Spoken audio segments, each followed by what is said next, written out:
Good morning, students. Welcome to online class for class 8, subject Urdu. So, student, open your Urdu book and open chapter number 2. Okay, सबक 2 आपको खोलना है, तोते की चालाकी। पहली वीडियो में मैंने आपको अच्छे से समझा दिया था ये chapter. So in this video we will do this exercise portion of notebook work. So सबसे पहले हमारे लफ्ज़ और मायने यानी कि अल्फाज और मायने, जिस तरह से यहाँ पे लिखे हुए हैं ना अल्फाज मायने, आपको कॉपी में यानी नोटबुक में भी एज इट इज़ रहना है. आपको यहाँ पे पहले हेडिंग डालनी है अल्फाज. ओके, यहाँ आपको राइट करना है मायने, मीम एन नून ये मायने. ओके, फिर आपको बिल्कुल नोटबुक में ऐसे करना है. सौदागर तिजारत करने वाला, खूबसूरत अच्छी शक्ल वाला, परदेश वो मुल्क जो अपना वतन ना हो, रिहाई आज़ादी, अजीज़ रिश्तेदार, ठंडा होना मर जाना, रंज उठाना सदमा बर्दाश्त करना, माजरा वारदात, सदमा उठाना गम उठाना, दिल फटना बहुत अफसोस करना, रंजीदा यानी गमगीन दुखी, घुट घुट कर मर जाना तकलीफ़ उठाकर मरना. सो गौर कीजिए. दूसरा है ये हमारा, तोते ने तोहफे के बदले में दोस्तों को सलाम और पैगाम इसलिए भेजा था कि उसे ये मालूम हो सके कि रिहाई कैसे हासिल करनी है. रिहाई मीन्स होता है आज़ादी. Next on your page. Now next is question answers. Okay, so पहला क्वेश्चन आंसर है हमारा, सौदागर किस मुल्क के सफ़र पर था कर निकला था. किस मुल्क के सफ़र पर निकला था सौदागर. सो आपको पहले क्वेश्चन में से लेना है, सौदागर हिंदुस्तान के सफ़र पर निकला था. तोते ने अपने दोस्तों को क्या पैगाम भिजवाया. तोते ने अपने दोस्तों को सलाम व पैगाम भिजवाया. ओके, क्या भिजवाया ना, पूछा है ना. तोते ने अपने दोस्तों को सलाम व पैगाम भिजवाया.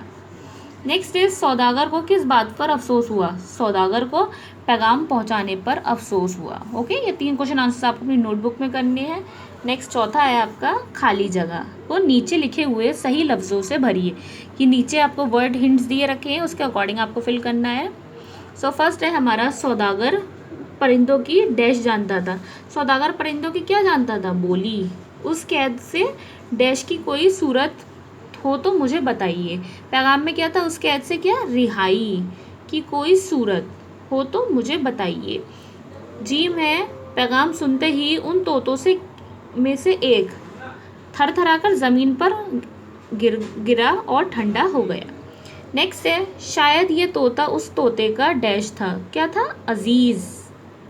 तोते ने अपने डैश के बारे में पूछा. किसके बारे में पूछा था तोते ने सौदागर से, अपने तोहफे के बारे में. ओके, 5th और 6th को आप स्किप कर दीजिए. नेक्स्ट 7th इज, इन लफ्ज़ों में से दुरुस्त इमला पर सही का निशान लगाइए. जैसे अजीज़ है, हम उर्दू में अजीज़ किस तरह से लिखेंगे, आपको सही आइडेंटिफाई करना है. अजीज़, तो अजीज़ हम इस तरह से लिखेंगे. जीम है, सदमा. सदमा किस तरह से राइट करेंगे उर्दू में, सदमा. ये है इसकी सही स्पेलिंग है. नेक्स्ट है आज़ाद. आज़ाद कैसे लिखेंगे, आज़ाद सुनने में ऐसे ही सुनाई देता है, ऐसे भी, लेकिन आज़ाद की करेक्ट स्पेलिंग ये है.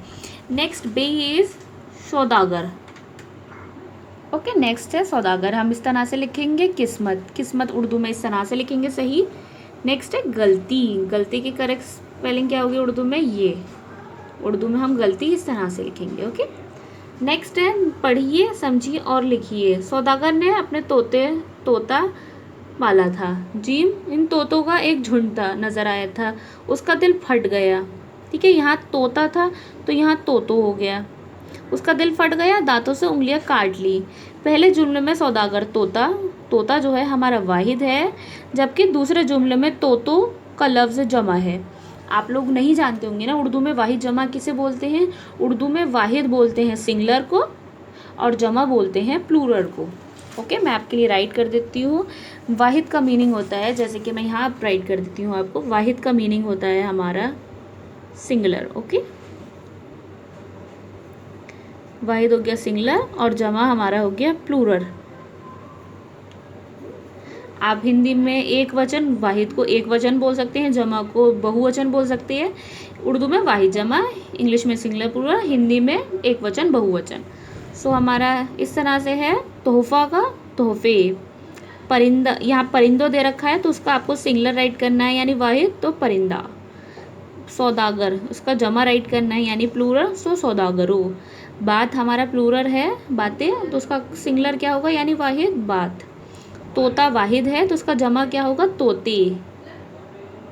ओके ओके, तो तोता का तोतो हो गया, बाग का बागों का बाग हो गया, कौम का वाहिद है कौम तो उसका जमा होगा कौमे, दांतों हमारा जमा है तो उसका वाहिद होगा दांत, दिल अगर हमारा वाहिद हो तो उसका जमा होगा दिलो, पिंजरे हमारा जमा है तो उसका वाहिद होगा पिंजरा।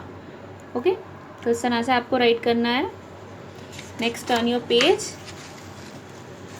Okay, page number 12। किसने किससे क्या कहा, लिखिए। उस मुल्क से तुम्हारे लिए क्या तोहफा लाऊं, किसने कही थी ये बात, हाँ यस, ये बात सौदागर ने कही थी। किससे कही थी सौदागर ने, तोते से। सो सौदागर ने तोते से।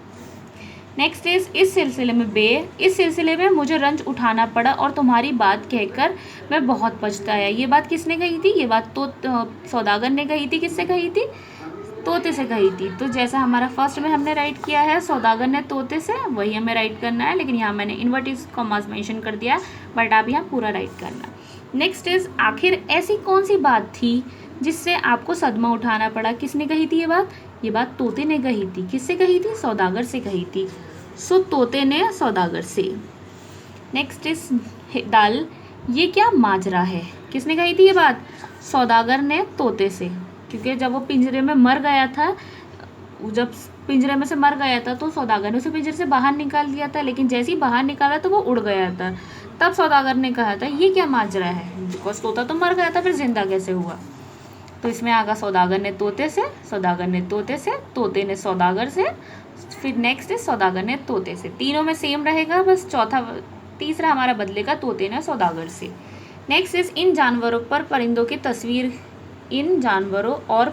तस्वीर के सामने उनके मुताल्लिक घरों के नाम लिखिए। उनके इन जानवरों के घरों के नाम लिखने हैं। जैसे शेर कहाँ रहता है, शेर जंगल में रहता है।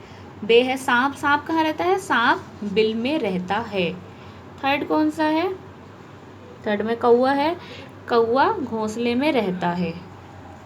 नेक्स्ट इज मुर्गी कहाँ रहती है, मुर्गी पिंजरे में रहती है। घोड़ा कहाँ रहता है, घोड़ा अस्तबल में रहता है। इंग्लिश में स्टेबल बोलते हैं, सो अस्तबल में रहता है। ठीक है, तो इस तरह से स्टूडेंट आप लोगों को अपनी बुक फिल करनी है। Okay, thank you and have a nice day.